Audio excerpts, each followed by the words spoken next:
This podcast of the Model Health Show is presented to you by Sean Stevenson with Rare Gem Productions. For more information, visit theSeanStevensonModel.com.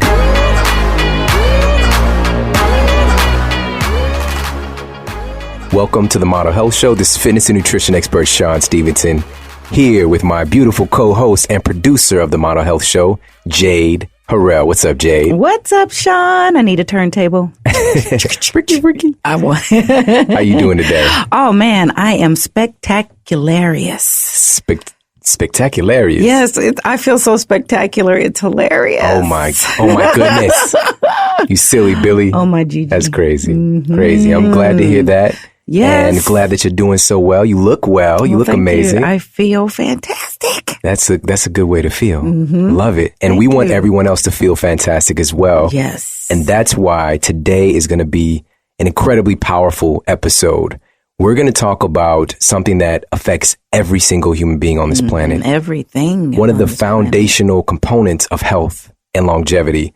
Today's going to be a masterclass on water. There we go. Okay. So many people every day are asking me about, so what kind of water should I drink? I know that it matters, but I don't really know how to navigate this whole water terrain. So today we're going to be talking about what water actually is. All right. Which funny thing is we don't really know. We're also going to talk about what critical roles water plays in your body. We're going to talk about how water impacts weight loss and weight gain. There we go. We're going to talk about shocking substances that are being found in our drinking water today. Oh, dear. And this is like, you better be sitting down for this. Right. But if you're walking or exercising, it's okay. You don't actually have to sit down. Right. But anyways. But take a look at what's in your bottle just in case. And we're also going to talk about where to actually find the very best drinking water.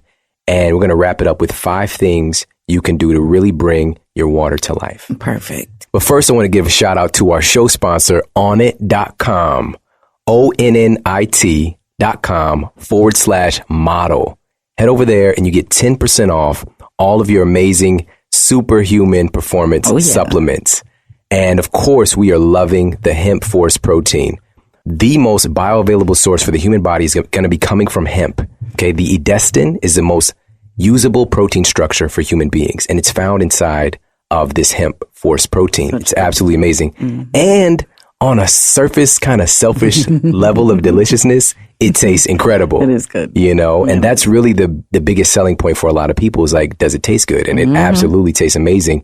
This is coming from a guy who's had at least 100 different protein powders, at least, and saying that this is truly the best protein that I've ever tasted by far. And that says a lot to be coming from hemp, which tastes like, ancient artifacts. It tastes like dust when you get the real hemp by itself, the hemp cake, extracted protein. So what Onnit has done is really create an amazing formula using all natural organic ingredients. So you've got some cacao in there. You've got some maca. There's a formula with vanilla, some mesquite, acai, all this stuff coming together. And then, of course, organic stevia to make it taste really special. It is so good. It's just so good. It's really good. It's become a regular part of our smoothie and regimen. It should be. It should be. It's earned its rightful place at the table. So definitely get yourself some hemp forest protein at least one time. Give it a try. But I'm telling you, you're not going to want to go back because it's really, really good and it feels good. It feels wonderful. I'm a witness. So that's one of the things I'm loving with Onnit. Also, the Earth Grown nutrients. Every human being today needs to be on a green superfood blend. That is the real multivitamin. You're going to be getting this stuff cold processed. This is actually coming again. It's called Earth Grown nutrients for a reason. This isn't something made in a laboratory and you're getting a synthetic pill. So you're getting all the best nutrients. You've got an antioxidant blend with camu berry in there. They've got the green blend with wheatgrass and oatgrass and all this other stuff that would taste nasty by itself. And they put it together in a great formula and combination that tastes great as well. So you can just throw a scoop into your water bottle once a day, knock that down, and be getting the real deal when it comes to fortifying your nutrition. Absolutely. So Earth Grown nutrients and also the Shroom Tech. Now that's the deal. The Shroom Tech, yes, based on sound science, because the formula is based on cordyceps mushroom, which has been clinically shown to increase your stamina, increase your libido. You see, you got to change your vocal when you say libido. and increase the oxygenation of your blood. So, and also a little fun fact is that research is showing that improves your insulin sensitivity. So if somebody's dealing with insulin resistance, they might want to look into taking cordyceps mushroom. All right. And also that's the basis of the formula. Then they've added things like astragalus, which is a powerful anti-aging herb with a very storied tradition. And it's all done using proven formulas, you know, things that have been documented. Like in Chinese medicine, cordyceps has been around for thousands of years. It wasn't invented by, you know, Larry last week, you know, and shout out to anybody named Larry. No offense. I got an uncle named Larry. Right. I think everybody's got an Uncle Larry. Well, I know. You got to know a Larry. Well, Larry's necessary. They've got that one uncle, you know that guy. You know that guy. I do know that guy, and I love him the best. So definitely check out the Shroom Tech as well. It's my pre-workout that I'm using all the time. Pre-life, dude. Pre-life. Why is that? Because whatever you're doing in the gym, let me tell you, it helps me get through this crazy hectic day that I see repeat often. Yeah. It is good stuff. Yeah, it truly is. Yeah, I can certainly, and you said something earlier when we first started to try the product that you noticed an impact right away. Yeah. Well, seriously, not only right away, but even more so now that I know that it's on purpose. Right, exactly. It's really happening. Exactly. I really feel fantastic. And it's none of that kind of weird, spiked out, jittery coffee buzz. It's a very present, calm energy, and it's sustained, and you don't get some kind of crash. You know, it's a really great product. So good. It's like a ski lift taking us up the mountain, guiding us with love to the higher ground. So definitely head over there and check them out. Onnit.com/model for 10% off all of your incredible supplements. Now let's get into the iTunes review of the week. These are so cool. I absolutely love how people are sharing and talking about how they're impacted by our program. This one is called Informative and Empowering altogether with 5 stars. Wow. Just wow. Where has this podcast been all of my life? So much insight and information offered here. Not only do I feel smarter after listening, but I always walk away feeling optimistic and empowered to become the very best version of me I can be. Thanks, Sean and Jade, for sharing your knowledge and insight with the masses. I am truly grateful for the scientific, psychological, and compassionate insights afforded by your professional and personal experiences. Seriously, I'm truly blown away. LN88R. Wow. Oh my goodness. Yes, I'm blown away from that. Look at me. I'm in a nutshell. Yeah. that puts the show into a nutshell right there, and all the different levels that was the intention behind creating this show. And thank you so much for leaving that review. I really, really do appreciate it. And everybody's leaving the reviews on iTunes. Thank you so much. It means a lot. Even before the show, I was just looking through the reviews and just put the biggest smile ever on my face. It's really fulfilling to get that feedback. So thank you. So now let's get into the topic of the day. Today, we're going to be talking about all things water. Okay. And this is, like I said, it's going to be a master class on water. And you today are going to know far more about water than 99.9% of the population, including your physician. How about that? Really? Again, this information is not shared when you go to medical school. We're not talking about water. We're not talking about drinking the right kind of water, what the importance of water is, what it is. It's just like you should drink 8 glasses of water a day. Have a good day. You know, it's a whole lot deeper than that, because water is truly, as Leonardo da Vinci said, it's the driver of nature. Wow. Okay. And it's something that, whether we understand this or not, it's the thing that makes us up. It's the thing that makes up the most of being human. The majority of our body is made of water, you know, from 70 to 80%, give or take, depending on where you are in your life. Sure, right. It is that important. We get focused on nutrition today. Right. You know, and putting the good food in our body. That's right. But my friend Daniel Vitalis says, if you got a fish tank, right, what's more important, the fish flakes you feed the food or that water? Right. Right. It's the water. Okay. Because you can feed the fish like spaghetti-o fish flakes, like crappy fish flakes. If their water's all right, they're going to be all right. But if that water gets nasty, we got a serious issue. Yeah. You know, so it's really important to pay attention to the quality of water. And so that's what we're going to be talking about as well. So just to kick things off, I want to share a little bit of a statistic with you, a little fun fact. And we're going to bring in more fun facts as we go along. Okay. Just a 5% drop in our body's fluid levels can lead to a 25 to 35% drop in energy. Instantly. Yeah, I could in a flash. Okay. That water level is so very important. And part of the reason is that when you get to a certain point of dehydration, you actually start to damage your DNA. Oh boy. So you're damaging the printouts of you. Okay. All of your cellular printouts, they're getting downgraded simply because you're dehydrated. Not cute. You know, so, right. That's not crude. It's not crude. It's not. So what is water? Mm-hmm. So in science class, for example, we hear that water is H2O. Yeah. 2 hydrogens covalently bonded. Oh boy. With an oxygen. Covalently. It's a bond. It's a bond. Not Barry Bonds. This is a different kind of bond. Not James either. James Bond. That was nice. That was nice. 007. Okay, so water, when we're taught in school, is just H2O, and it's as simple as that. It's just kind of this inert substance, right? But the truth is, water is not just H2O. H2O by itself is a drug. It's a pharmacological product. You don't see H2O by itself anywhere in nature. Oh. It's H2O with other things dissolved into it. Okay. Water is known as a universal solvent for a reason. It's H2O with other substances dissolved into it. And this is what gives water its structure. It really gives water its life. Okay. Water by itself is it's a carrier. Okay. And again, it carries everything into our body, all of our nutrients, all of our hormones, neurotransmitter communications, which we're going to talk about in a moment. But water is a carrier of all of those things. So water is not just this inert substance. It's H2O with other things dissolved into it. And to take it a step even further, water is actually a liquid crystal. Okay. So cool. It's a liquid crystal. And because it's a crystal, and people probably heard of like the LCD televisions, liquid crystal. That came to mind. Right. So those devices are able to transmit and store energy, transmit and store information. There you go. This is what water does. And again, it's just like, it can sound a little bit profound, but the reality is that water has actually made the person who's listening to this right now. Yeah. It's able to contain and store energy and transmit energy and information. That is so cool. It's so powerful. It really is. It's kind of important. Yeah. It's the basis for us having life on this planet, you know, one of those foundational things.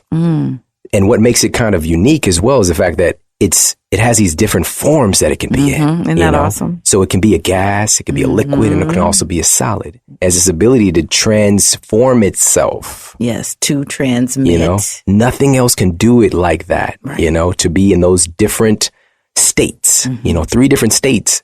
And you can do that just within seconds, so powerful. So let's talk a little bit about what roles water plays in the body. And this is really important. This is where we get our science pants on. Okay. Everybody buckle up. I gotta find them. Put your belt buckle on. I want mine to have a drawstring, pocket please. Protector. Now, you know how we do it. We're going to make this cool and easy. Make it comfortable. Give me some drawstring. Get back in your smart hammock. There we go. Listen in. All right. So here's the roles that water plays in your body. Number 1, it's important for the maintenance of your DNA, which we already talked about. Okay. Sure. Number 2, it facilitates reactions in your mitochondria. Okay. So that's the energy power plants of your cells. That's where your ATP, your energy, is produced. The experience that you have of having energy is due to the mitochondria. Water facilitates the reactions in the mitochondria. Oh, yeah. Okay. If you're dehydrated, energy goes down. Really as simple as that. Your blood is over 90% water. And the blood system is used to transfer oxygen, nutrients, antibodies, and waste removal as well. And speaking of waste removal, the lymph fluid, okay, your lymphatic fluid, is based on water. Again, this is your cellular waste management system. So if your lymph fluid is too thin because you're dehydrated, you're just going to become like a walking, talking cesspool, basically. You're just going to start to build up all of these metabolic waste products, toxins. This stuff isn't going to be able to be channeled out of your body properly. Also, another role that water plays is digestion and the digestive secretions. Okay, a lot of those are built on water being in your system. So if you're not drinking enough high quality water, a lot of people know this. Like some people get chronically constipated. Yes. Simply because they're not hydrating properly, and they're trying to. I've seen it. I mean, I'm aware. So instead of trying to, poop out a brick, a dusty brick, you can hydrate yourself, hydrate your internal organs, your digestive tract, by consuming high quality water. Sure. Also, it's responsible for regulating your body temperature, which is kind of important. It's another thing that our body does automatically. without us needing to ask. Okay. It's so powerful that your body has a built-in cooling system. Yeah. And it can also warm you up if need to be to help you to survive. If you don't have water, you can't really change the thermostat that well. Also, your cerebral spinal fluid of your central nervous system. So now we're talking about your brain working right. Yeah. Okay. And your brain stem and all the organs that come off of your brain stem, which is everything. Okay. So all that communication and all that stuff working properly. The synovial fluid of your joints and discs. Okay. So individuals dealing with arthritic conditions, individuals like myself, historically, 15 years ago, dealing with degenerative disc disease, my spinal disc were radically dehydrated. I was drinking maybe like a glass of water a day. Wow. And then filled in the gaps with like Sunny D, Kool-Aid, all this other stuff, and not really drinking a lot of high quality water. And then, it's funny, nobody's telling me that I can get better because they don't know. Wait a minute, dude, maybe you might want to consume some more water so you can get some hydration. You got to give your body the raw materials it needs or it can't do the job. Exactly. Okay. And with the disc in your back, it's important to understand that they are non-vascular. So that means that the blood supply and kind of the water channel getting there is not direct. It's actually through a process of remote diffusion. So the water, you have to be so hydrated. You have to have so much water available in your system that it can kind of filter itself into your disc eventually. Trickle down. All right. So this is why I encourage people to get super hydrated, which we can talk about in a little bit. Next up, and finally, because there's so many other functions that we can talk about, is that your body uses water as a pathway to transmit neurotransmitters throughout your entire body. So we're talking about communication. Through the whole body. Yes, and hormones as well. So data getting from your brain to your toes, okay? And I know everybody's thinking about your toes right now. Your attention, energy flows where attention goes. Attention just went there. So your consuming water or lack thereof is going to determine all of these things. And this is just a slice of the pie, okay? So very important. Can you see? It's just a drop in the cup. It's just a drop in the bucket. There we go. So let's move on and talk a little bit about what controls the water balance in your body. This is actually controlled by what's considered the master gland, endocrine gland, so hormonal gland in your brain called the hypothalamus. And this is what controls the water balance in your body and your entire endocrine system, period. So your hypothalamus triggers your pituitary gland, which used to be considered the master gland of the body. Would he get demoted? Sort of. So, he's got to step down a little bit. But the pituitary gland is awesome. It secretes like growth hormone and all that good stuff. But the hypothalamus is regulating the whole deal. So it triggers the pituitary to secrete something called ADH, or antidiuretic hormone, which that is based on the amount of dissolved substances in your body. Okay. So basically everything that's not water. Okay. So it's based on that. So this could be metabolic waste products. This could be the mineral content in your body. So many different things are going to be taken into account. It's all controlled by your brain of how it's going to get you to rehydrate yourself, or something that it does with this antidiuretic hormone is it actually causes your kidneys to become permeable and allow fluid back into your body. Okay. Weird stuff. Thing?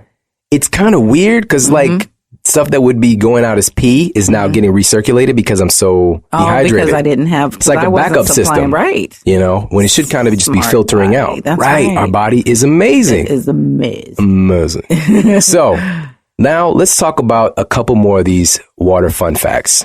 According to the research, 75% of Americans are chronically dehydrated. Okay. Chronically dehydrated.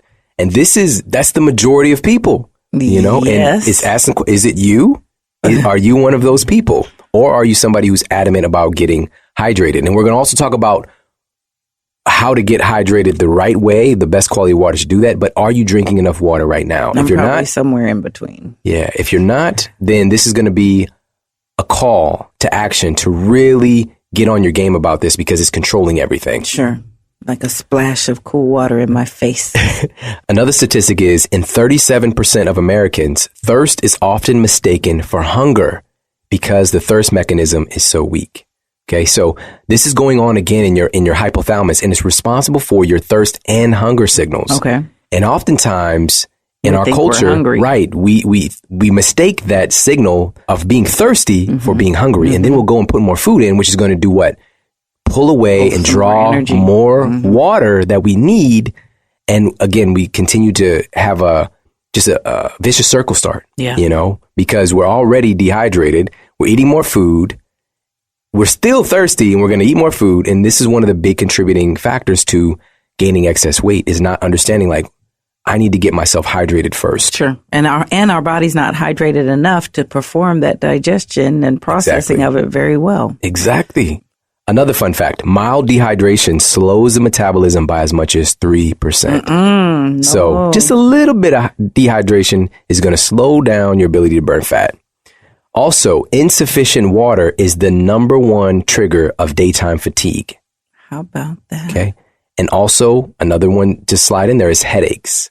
Okay. Yes. One of the number one causes of headaches, migraines is due to being chronically dehydrated. I remember from our headache episode and how to manage headaches that one of the first things you'll do is give your client this big liter or so of water and tell them you'll be right back, but drink this. And by the time you come back, Right. There's like, I'm feeling a lot better. right. It's magic. Yes, Was there some it's magic a in this miracle, water? right? There's water in that water. So, Magic in this water. so another little fun fact is that, and this is actually based on a study. So 1 glass of water shut down hunger pangs for almost 100% of dieters.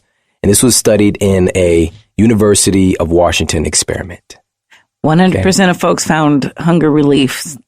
Almost Relief. 100%. Okay. Okay. But that's a lot of people who really, once you drink a glass of water, it helped relieve that hunger pain. It's just something interesting to consider. Yeah. To start to pay attention to those signals in your body and really understanding, am I actually dehydrated? Is my body wanting water? And to drink water first. And it's one of the strategies that's been out there for a long time of, when you get hungry, go ahead and drink, 12 ounces of water first and then see how you feel. Wait 10 minutes kind of thing, and it's just fulfilling that cry from your body to get hydrated again. Yeah. So, and I want to talk a little bit about weight loss and understanding what's going on there. So oftentimes when somebody loses weight, doing this in an ethical way, really caring for their body, eating higher quality food, not eating foods that are going to cause their body to retain a bunch of fluid, a big chunk of that weight loss is going to be through getting rid of the fluid that your body was retaining. Okay. So carbohydrates, carbohydrate. Okay. This will trigger your body to store about 4 grams of water. For each gram of carbohydrates that you consume, you'll be storing about 4 grams of water, 3 to 4 grams of water. Okay. And it's kind of like, it is what it is, Right. So if you're consuming a higher carbohydrate diet, you're going to tend to retain a little bit more fluid. And it's not that carbs are bad. It's not even about that. It's just if individuals in our society who've been taught to eat a lot of whole grains and things of that nature, they're going to find when they pull that stuff out, they're going to instantly lose quite a few pounds. Oh, yeah. Because they're not retaining all of that fluid.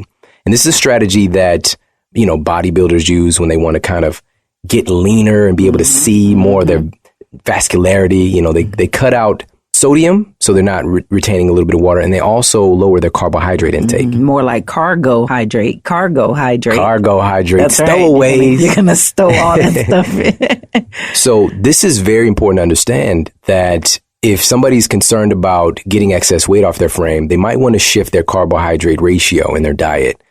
Possibly adding in some more healthy fats and protein and lowering the carbohydrates a little bit so that you're not retaining as much water. And another thing that our body does that's really amazing is your body will retain more fluid in order to kind of buffer all the acidity, all the chemical reactions going on in your body if you're exposing yourself to a lot of toxic substances. So if you're eating a lot of fake food, processed food, there's going to be a lot more acidic reactions going on in your system, and your body is built to survive. It really wants to survive first and foremost. So it's going to retain more fluid to kind of buffer that acidic reaction. Right. Thank you, So body. this gets to that conversation about pH and that whole thing. And we're going to talk about that more in depth in just a moment. So one more thing that I want to share with everybody, because this is a masterclass, is about something called aquaporins. Okay. It's called aquaporins. And these are protein channels in your cells that actually allow the water to enter your cells. So it's just kind of like, okay, I drink this water. How does it get into my cells? Aquaporin. It's yes. Hey. It's through these aquaporins. Okay. You can think of these as channels that allow water to get from outside of your cells to inside of your cells. Okay. And they have a certain size that only allows in the right size molecule, in particular water molecules. That's all they really recognize or let in. So this is why you need to be drinking the right kind of water, not water that's got all this other stuff in it that might mess up the structure. Okay. Because our cells wouldn't recognize that. For some people, they might have had the experience, I know I have, when I'm drinking a lot of certain kinds of water, but I don't really feel like I'm getting hydrated, you know, and it's because of what's going on with the aquaporins. You're actually not getting hydrated. Right. Okay. You're rejecting it. So now that we've covered some of the fun facts, now that we've covered what water does in your body, why it's important, some of the components of weight loss and overall health, now let's talk about our water supply itself. Okay. And transition our way into where do we find the highest quality water. So that automatically makes me think that our water supply is not the best place to get water, Sean. Well, it's kind of like Bobby Boucher, right? You've seen Waterboy, right? Yeah. Tally hoo hoo, shabadoo.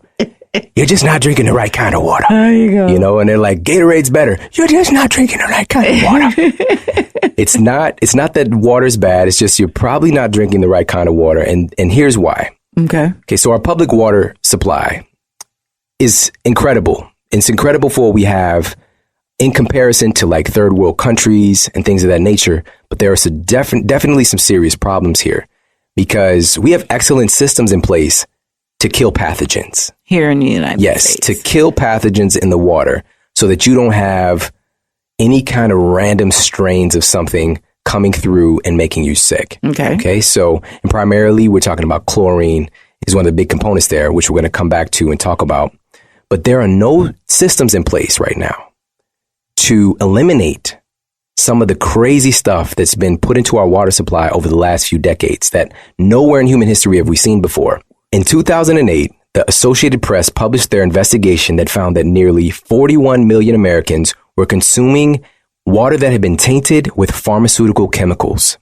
And these range from antidepressants to muscle relaxers were coming through 41 million Americans' faucets. Okay. And there was actually 56 different pharmaceutical chemicals that were found in the water supply. And this was stretching from Southern California to Northern New Jersey. Stop. Okay. So this might be like a what? Wait a minute moment. So what I'm hearing you say is that our water supply is tainted with pharmaceutical drugs. Yes. Several kinds. Yes. In our water. Yes. And the question is, how is it in our water supply now? That's not a part of the treatment, is it? No, this is a part of being on our planet, which our water is going to be coming from a water treatment facility. But where's that water come from? It's coming from a lot of different sources. It's going to be coming from, you know, some places are using aquifers and wells and things of that nature, but some places are going to be coming from rivers and different water bodies like that, where there's going to be runoff, you know, from agricultural businesses, from pharmaceutical industries, from people's, you know, your public residences, you know, so what's going through people's faucets, what people are bathing in, what they're cooking in, retirement homes, hospitals, and all of that. The water doesn't just disappear. Well, we don't get new water. We don't get new water. We've got our what water we've got is here. in our water is in our natural water cycle, but the water doesn't go anywhere. Right. We're not getting new water. And the hydrological cycle actually takes time. You know, this takes quite a while for that water to, basically the earth itself is like a giant water filter. Okay. And we're counting on that to keep us. Well, not anymore. You know, humans are taking it into their own accord to speed the process up. This is why we're using these different filters and things of that nature. But here's the thing. We've got a new thing to consider that we didn't before. You know, we're very good at getting rid of the pathogens in the water, but not the pharmaceuticals. Sure. So let's take this a little bit further. A comprehensive study of the drinking water of over 28 million Americans detected a widespread level of pharmaceuticals and hormonal active chemicals in the water supply. 19 municipalities were monitored over the course of a year. So I'm going to share a little bit of the data with you. And by the way, these were in low concentrations. Okay. Yeah, so but they if were, we're drinking you know, they're water saying all that the time. it's safe. They're low concentrations, but they're there nonetheless. Yeah. And that's what to really understand. So here's some of the chemicals that were found in the American water supplies. Antibiotics, amoxicillin, penicillin, tetracycline, pain relievers like Tylenol, aspirin, ibuprofen, naproxen, which is used to treat pain associated with arthritis, and prednisone was found in the water supply. Mental health prescriptions like Valium and Prozac, and then other things like caffeine, nicotine, pesticides like atrazine or atrazine, one of the most widely used agricultural pesticides in the United States was found in people's municipal water supply.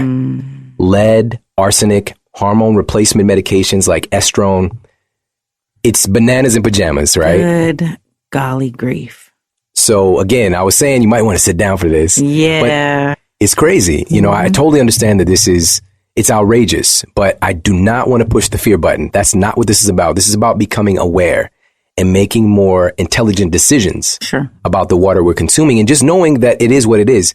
We can't run from this. We can do things to adjust ourselves. And that's what it's really about being empowered. Yeah. Not being in fear, not buying into the media scares and all this stuff, but also not being ignorant to what's really going on. That's right. Okay. So that's right.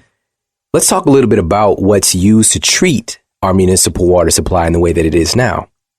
Outside the pharmaceuticals, because they're just there. So here, the number one thing used to treat our municipal water system is chlorine. So what is chlorine? Chlorine is bleach. You just said it. And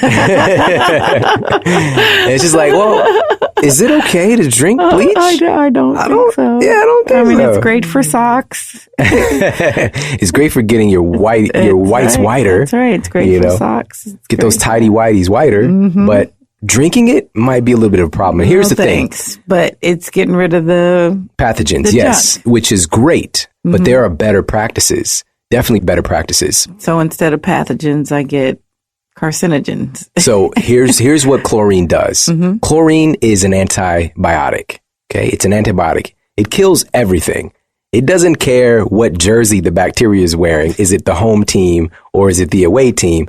It just kills everybody. You know, so that's going to basically over time destroy your gut biome. You know, you're going to destroy the environment in your gut, which again, in your gut, this is where the vast majority of your immune system is located. Your serotonin production. You know, so you feeling good and all is right with the world. Right. A lot of that is happening in your gut. And a lot of us are consuming, and then we're like, oh, I got to drink a lot of water now. Right. And we're consuming this tap water and consuming a significant amount of chlorine. And it's definitely something to consider because, like I said, this is an antibiotic and you wouldn't want to take an antibiotic for a long period of time. No, we wouldn't. So against life, that is. Yes. Anti means against, biotic means life. Yeah. Okay. And water is supposed to supply. Right. It's supposed to be probiotic for life. Yeah. Right. And the funny thing is, there are water sources that have natural probiotics in them, which we're going to get to in just a moment. All right. So chlorine, number one thing. Second most prevalent chemical found in our municipal water is fluoride. Right. Great for the teeth.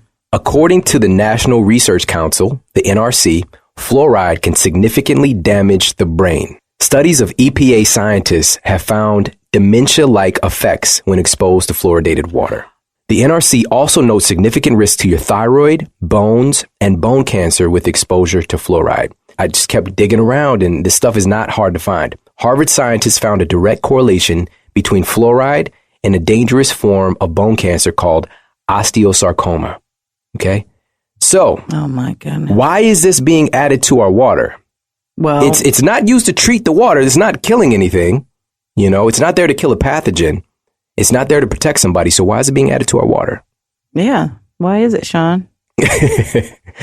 Well, the very blunt reality is that it's a medication. Fluoride is a medication. So we're purposely being served medication? It was put into our water supply, supposedly to improve our bone health. Okay? Now, again, but you just said the studies show what it can do to damage our bone. I don't want to get into any conspiracy theories and nothing like that, just can't tell it because like it's a medication. Because it's a medication, this is a direct violation of our right to informed consent. You know, a lot of people don't know that they're consuming a medication every day. And what this research shows is that even when it comes to bones, it actually makes your bones more brittle. No. Okay? Because it's similar to calcium, but it's not calcium. All right? So this is another thing to consider about your municipal water and just saying, you know, is it okay that I'm just drinking this water straight? All right? Instead of doing some things to it to kind of take ourselves out of that equation. And again, this really boils back to you being informed, you know, and you being aware of what's going on with what you're putting into your body and what you're exposed to, what you're exposing your family to. That's what this is really about. So most industrial, here's another little fun fact. It's not so fun now. Most industrial, we're going to get to the fun stuff, I promise. Is not so fun. But we got to know about this stuff. Yeah, so we do. most industrial countries have actually banned the use of fluoride. Okay. Except but for not here. Not here. Big bad you. Not Captain America. There's so many amazing things about our country. This water thing we've got to handle. We've got to make some changes to it for sure. Now, to wrap that whole point up, Dr. Robert Carlton, former EPA scientist, Environmental Protection Agency, said that fluoridation is the greatest case of scientific fraud of the century. Okay. That guy. Yeah, that guy. Is he under close protective watch? Right. So yeah, now he's in the witness protection program under an alias, and he now works at a nightclub. There we go. Under the stripper name Diamond. No, it's Liquid Crystal. Liquid Crystal. So this water coming from our faucets, our municipal water supply for millions of us, not for everybody. Some people's water is coming directly from well sources and things of that nature, but they're all still going to be treated with some of this stuff. Okay. But we're going to be dealing with quite a bit of things, obviously, with trusting in what's coming through our faucets. So what do we do about it? Yeah. And that's what we're going to get into now. Now we're going to talk about, so what are some options for improving our water quality and our water supply? So what a lot of people do is they turn to bottled water. Okay. It's one of the first things that I did when I thought I knew everything, like I got my little fancy bottle of water. I'm going to the soda machine, buying a bottle of water, making the better choice. Right. Funny thing is, the only requirement is that bottled water be as good as tap water. That's the only requirement by law. And oftentimes that's really what it is. It's just tap water that's been run through a filter or maybe some kind of other treatment, and then maybe adding some minerals to it or something like that. But oftentimes it's what it is. There's not a lot of regulation with bottled water. And the Environmental Working Group did a test that found 38 contaminants in 10 major bottled water brands, including nitrates, arsenic, Tylenol, caffeine, and industrial chemicals. Okay. So again, this is, when you're buying bottled water, understand it's probably just some of the same stuff. Now, what about the bottle itself, the plastics? Okay. We now know that we're dealing with something called xenoestrogens. BPA is a xenoestrogen, and water is known as a universal solvent. Again, so whatever water comes in contact with, it permeates, it becomes part of it. So plastics don't biodegrade. They photodegrade. So light breaks plastic down. And you've got your bottled water sitting on that store shelf, just breaking down and dispersing its contents into that water and becoming that water. And I don't know if anybody's had this experience where you might have leave your bottle in the heat. Yes. Maybe in your car or something, you drink it, it tastes really funny. Yes. You're drinking plastic tea. Oh, gosh. And it's not that it doesn't have to be heated to get that effect. Right. It's happening anyways. So when you see that bottled water on the store shelf, and by the way, there are BPA-free plastic bottles, which is much better. We're still not dealing with, it's still plastic. There's probably going to be some other issues there that we don't know about. It's a fossil fuel, of course. But BPA-free is better. But that's plastic tea, or better yet, estrogen water. Look at it as estrogen water. All right. So these are the plastic bottled waters. Now, at this point, I know a lot of people are going to be like, Sean, you're rocking my world, man. Okay. You're rocking my world. Yeah. Again, this is just about being informed. It's not about being in fear. And if you do happen to have some bottled water, whatever, it's okay. It's just, how can we find the optimal choice? How can we find the best choice possible? So that's option number one, is bottled water that a lot of people turn to. And we're going to talk about a better option for bottled water in just a moment. So here's another thing that people do. And by the way, so the municipal water, the water coming through our faucets in our homes. I often tell people, if you don't have a filter, you become the filter. You are the filter. Okay. Oh, dear. So having a filter is great. Brita. We start there at the low end of the totem pole or whatever it's called. All right. Brita. It will tell you right there on the case, when you get the Brita, it removes the taste and smell of chlorine, but it doesn't remove chlorine. And you know who Brita's made by, right? Who? Clorox. Shut up. No, I won't. You got to get out of here. Crazy, right? Get out. Full circle of using you. But anyways, what a dope. Let's reel it back in. So those Brita filters, they're doing something, they're using like charcoal filter or something like that. Putting something else in it. Trying to simulate Who knows? But trying to simulate the Earth's natural process, the different sedimentary layers and whatever that the water goes through, the hydrological cycle. So those little simple filters can do something to remove impurities in the water. True. Now, another thing is distillation. So some people purchase distilled water or they get a system where they can distill the water themselves. The funny thing about this is that the distillation process can create water that's now H2O. Okay. But we talked about in the very beginning, that's not what we want. All right. Yeah. So this is blank water. Okay. So it's kind of like it can erase the memory of that water and all the stuff it's been through. It's recorded being in, 10 million people's body and being in the sewer system or wherever the case may be for this water, this water molecule that's making its way to you. Yeah. So it's a blank slate. But now this is something that I like to call hungry water. Okay. Because it doesn't have the dissolved solids in it that make it more structured. It's likely going to attach itself and bind to things in your body. Oh, wow. Okay. Because it's hungry water. It's looking to, because it's a solvent, it's looking to bind with things instead of give you something. Okay. But some people swear by distilled water and that is all good. If it works for you, so be it. Okay. I'm just giving you my perspective. So I've seen the drinking water on the shelf. And then what about purified water? So what does that mean? That just means that it's been run through a filter of some sort. Okay. That's all that is. That's all it is. But because we heard pure. Right. It's got us, got the hooks in us. Good. All right. Now let's talk about alkalizing. Okay. The alkaline water systems. Listen in. This one is really important. So ionizing or alkalizing the water is intended to give the water an alkaline pH. Okay. And we've heard that that's super important. We want to get alkaline. Acidic. Right. We want to create a better balance. Now, when we talk about acids and alkaline in nature, we're talking about the mineral content of that water. Okay. When we talk about acids and alkaline in anything, in water, in food, in the person, we're talking about the mineral content in nature. Okay. That's what it's about. It's about the mineral content. When it comes to these ionizing machines, these alkalizing water machines, this means the pH is altered by man. Okay. It's charging it with electricity. And this electrolysis process creates something called the dissociation of water. Okay. Which is basically it's a splitting up of the ionic compounds in the water. Now, I'm not trying to be disassociated with water. No, not at all. It just sounds bad. And I don't want the water to be disassociated with itself. The marketing is so profound with these systems, that we should be drinking this kind of water. But the truth is, again, we're exposing the water to electricity. And this is not natural by any means. And this is going back to like better living through chemistry, or physics instead of nature. So suppose lightning struck a pond of water. Then you get Ninja Turtles or Battletoads. Then you get a mutant reaction. But then again, that's a natural. Yeah, that's a whole different ball game. Right. I just.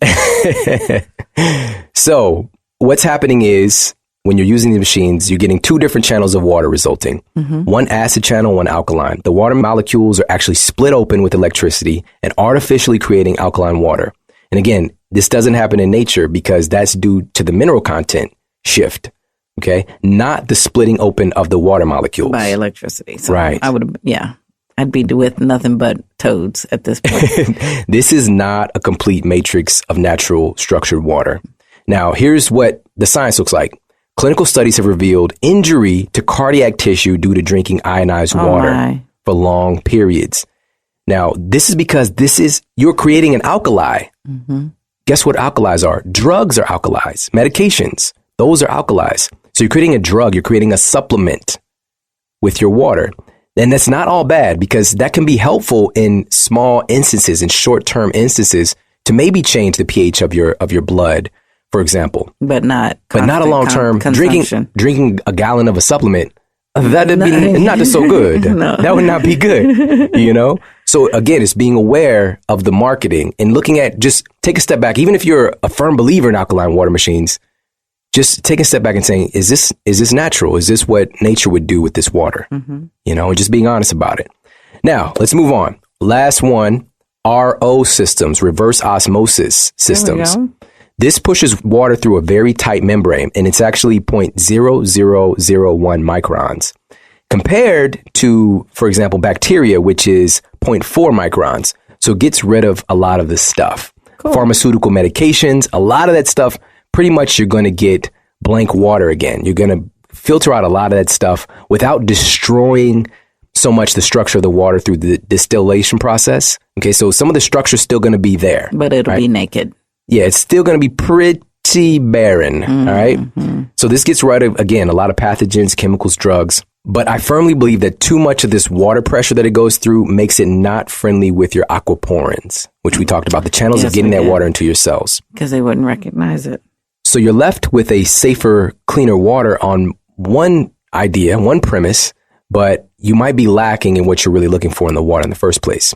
But I'm a fan of RO systems, and I'm going to tell you why in just a moment. But I just wanted to talk a little bit about the RO and what it does. Okay, so what we're trying to do here with these different things, we're trying to replicate what the earth naturally does. Because again, the earth is itself a giant water filter. Let's go to more of the real, like close to nature. You can actually see that this is a normal thing for the human body and where we're getting our water source. The next step from RO would be well water. Okay. I live in a city called Florissant, the city of flowers, right? Yes. So back in the day, I guess there was a bunch of flowers everywhere. I don't know. But when I drive through my neighborhood, I can see there's a bunch of old wells on people's properties. And some people have turned it like to a flower pot or something or some, little thing the kids can play on. But many of the houses there, they have wells right there on the property. And this was something that historically a lot of people would do. They just tap a well. And that's basically drilling down into an aquifer and getting that water from the source, the cleanest, purest stuff on the planet. Now, the thing about it is really interesting is that when you tap a well, when you dig down into the aquifer, and by the way, so aquifers are like underground lakes that hundreds, if not thousands and thousands of years, water has gone through the hydrological cycle to fill up those aquifers. Okay. So that water is the cleanest, purest thing you will ever come in contact with on this planet. Okay. I mean, it's not even comparable to any of the water that you'll see out here. So we drill down in there and get the water, but the water isn't ripe yet, because what water would do from those aquifers is they'll come out in a spring source, some kind of a way. They'll come out in a spring. And that's when nature's kind of presenting it to you. Like, here you go. It's ready. It's ready. Bing. Right. It's good to go. Yeah. But when we drill down there, so the water's a little bit immature.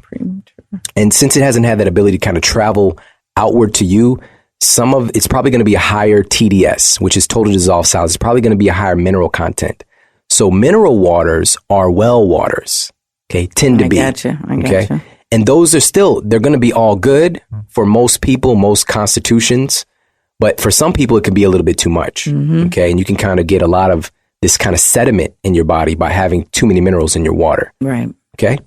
So well waters, or if you're buying bottled water that says artesian water, that's well water with a fancy name. Okay. Spring water. This is the choice. This is the ultimate choice here. This is when your water, what makes up your blood, what makes you, has gone through nature's amazing cycle that we cannot replicate as humans. And it presents itself to you, and you go and get that water. It is, the cleanest, purest thing that you'll ever come in contact with. And a lot of people hearing that's like, well, where do I get spring water? From the store? Right. Well, it's you actually, on the shelves. Yeah. However, it's in plastic bottles. Yeah, we're going to talk about how to optimize that store-bought spring water in just a moment. But a really healing and life-giving experience is going and getting your own water. Go and harvest your own blood, because it's going to make you up. Go and get it. You shouldn't be buying your water, buying your blood, all the time. Right. And getting just even one time, going and getting maybe a 5-gallon jug and just switching out. It's like an oil change. Yeah.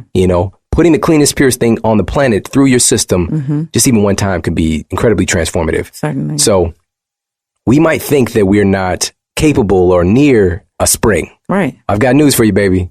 You probably are. And because I had that same feeling, And first of all, you can check out Daniel Vitalis helped to create this amazing website called findaspring.com. Find a spring, all together, findaspring.com.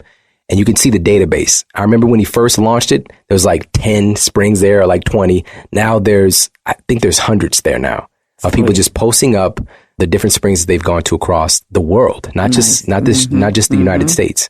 So for me, we've got some posted up there in Missouri, and it was just a matter of like, when I really got exposed to this information, I was actually somewhere at a class of some sort with my wife, and I was just talking about the spring water stuff I was learning, and somebody walked over and was like, yeah, we just went to a spring yesterday. And then I'm like, it's that close. Like, what? Right. She brought me some of that water the next day. Mm-hmm. A few days later, we were at the spring, Lithium Spring here in Missouri, that it's like this little gazebo over it. People used to travel from all over the world to come to this spring. And now it's just like this old artifact that nobody even knows. Like nobody in Lithium, Missouri even pays attention to. Like kids just walk by with their little water bucket and play in it, you know? And it's because it was called Lithium Springs because it has lithium, which is one of the compounds that are in like antidepressant medications. Right, yeah. Okay. Very powerful stuff, you know? So that was a really interesting experience. It's just asking the question and setting your intention. You'll start to find the resources show up for you. Okay. Or of course you can go to findaspring.com, which is awesome. Now, not everybody's going to do that. Not everybody's going to put on their superhero utility belt and be like, honey, we're going to harvest some water. We're going to get our own spring water. So let me share with you guys the top 4 sources for the best water possible. Okay. The top 4 sources. So number 1, Captain Obvious, gathering the water yourself. Sure. Findaspring.com. Mm-hmm. Number 2 is well water. Okay. If you've got access to a well, that would be just fine. Number 3, spring or well water bottled in glass. Okay. So where would you find that? I'm going to give you 3 sources. Number 1, Mountain Valley spring water. This is my favorite. I've been using them for many years. And this is a great option to finding your own spring. It's low in total dissolved solids, so it's a pretty good everyday drinking water. Mountain Valley actually uses a process called ozonation or ozone to treat the water to ensure that there's no biological contamination. That's a much better treatment than chlorine. Yeah. Okay. That's another thing that we could be using for our municipal water supply. And what it does basically deactivates the ability for any bacteria or viruses or whatever might be in the water to replicate itself. Okay. Because spring water is going to have probiotics for life. It's going to have organisms in it. It's not like you're going to see the stuff, but if you get yourself a 5-gallon jug and you just leave it out sitting in the sun for 2 months, you're probably going to see you're going to grow your own blue-green algae and spirulina. That's right. You know, because that water is alive. And so a lot of people are understanding the power of eating raw foods, but we're drinking cooked, processed water. Yeah. Okay. So we got to get back to consuming more living raw water as well. You know, could we eat that now? Still, could we eat the algae that grows on the water? Don't ask me. My hands off on that one. I don't know. So that's number 1, Mountain Valley spring water. They deliver many places across the United States. They can deliver to your house. You can get a little water dispenser thing at your house. That's choice number 1. Number 2, Aquapana. That's another bottled in glass spring water. And it's located at this mystical place 900 miles above sea level on the slopes of the Mount Gazzaro in Tuscany, Italy, you know, so it's got this like whole beautiful, pristine places coming from. Aquapana, that's another source. And choice number 3, which a lot of people see this, I'm just giving things that are readily available in the stores. So Mountain Valley, Aquapana, and Voss is another one. You might see Voss in the clubs, the little sexy bottles. Low TDS, it's artesian water, so this is a well water. And again, it's just a fancy name, and it's supposed to be from a pristine place in Norway. And again, I'm saying supposed to be because we don't really know. Unless you harvest the water yourself, there's going to be some interference there from the gathering to the end product itself. So we're putting a lot of trust into these companies. And from my estimation, these companies are doing it better than a lot of other ones. So that was choice number 3, spring or well water bottled in glass. And option number 4 is RO water. So reverse osmosis water, restructured. That's the little caveat. And that's what we're going to talk about next. And to wrap this whole thing up, and I'm going to give you 5 ways to liven up your agua right now. There we go. Kick it up a notch. So when we put our water through a treatment like the RO system or distillation, but mainly I'm focused on the RO system because I like that a lot more. Okay. We want to give the water some structure because, again, water carries and transmits information. Yes. Okay. And if anybody's interested in like a more metaphysical understanding of that stuff, definitely check out Dr. Masaru Emoto's work, The Hidden Messages of Water. Very fascinating stuff. I've looked at multiple ends of the studies that he performed, and whether or not they're 100% accurate, it's still really fascinating stuff to look into. That water can actually carry information that you give it, okay, that you can encode that water with certain information. It's really fascinating. But more on kind of like a tangible level, it's like water has the intelligence to become you and to do all these processes in our body. It's not that far off that we can affect the water around us. That's powerful. Okay, so here are the 5 ways to liven up your agua. Number 1, once you've got that, and you can do this even with the Mountain Valley water, whatever water you've got, you can give it a little bit more of a charge or structure by adding, number 1, some sea salt. Okay. Or Himalayan salt, or some kind of a high quality rock salt. You know, like I get a salt from like Utah sometimes. Using a high quality salt. I'm not talking about the umbrella girl with the dog. I'm not talking about that. I'm talking about something that has some efficacy to it, you know, and salt actually has over 60 different minerals and trace minerals, you know, so it's actually, again, giving that water some structure and changing the pH of the water naturally. There we go. Okay. So that's number 1. Number 2, lemon. Yeah. Lemon has a water. natural affinity with water. Lemon has what's known as an anionic orbit. Okay, an anionic orbit. So basically the atoms are spinning in the reverse way that all other foods do.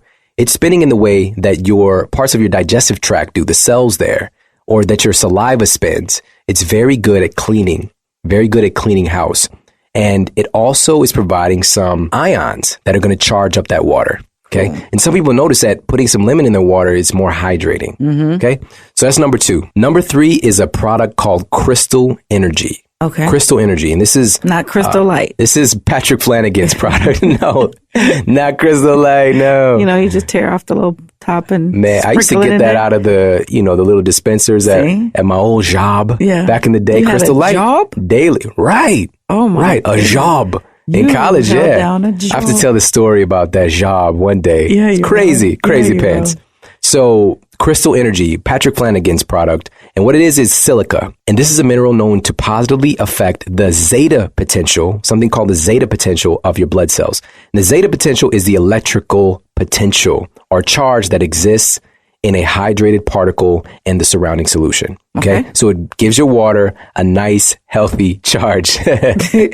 So we could talk a lot about that kind of stuff, but just check it out. Crystal Energy, if you're interested in that. Gotcha. Number 4 is MSM. Love it. Methylsulfonomethane. Sulfur compound. It's an organic sulfur compound. So again, we're talking about adding a mineral compound to your water to give it a little bit of structure. And I really actually enjoy adding the MSM to the water. I'm not saying it tastes delicious. No, it doesn't really, not at all. But I think it tastes, you know, if you get the formula right, get the right combination of vitamin C, like lemon, sulfur, a little bit of salt. And, you know, if people want to take it up a notch, they can add like some stevia to it, maybe a little camu berry. You could do some fancy things with the water. But I really enjoy putting MS in there. Spirulina, it's not too bad with spirulina. I've had that mixed. That's a powerful combination right there. I did something? Yeah, you did something. Ka-ching. Because spirulina actually has sulfur compounds in it. So it's like a natural resonance. Sweet. You know that spirulina is just like super powerful. For some people, it's like, it does it for them. It is. Okay. So MSM is another thing that you can add to your water to liven up your agua. Number 5, you can add some fresh fruits and or veggies to your water. And or veggies. Yeah. So you can slice up maybe some cucumber slices, right? Yeah. Or maybe basil, some, right. Put that in your water, put a nice sexy bottle you could see through, put a lid on it. Chill it. It can be really, really fantastic. Why is it gotta be a sexy bottle? That's funny. Hey. If you're gonna do it, it's part of the process. Do it sexy. A lot of people, you know, they've got a thing about drinking water. You know, it's just not attractive. They're not motivated to do it. Sure. Well, these kind of strategies would be great for people like that. You know, slicing up some berries and putting it in there. Yeah. But what we're doing there and why it actually works is you're adding electrons.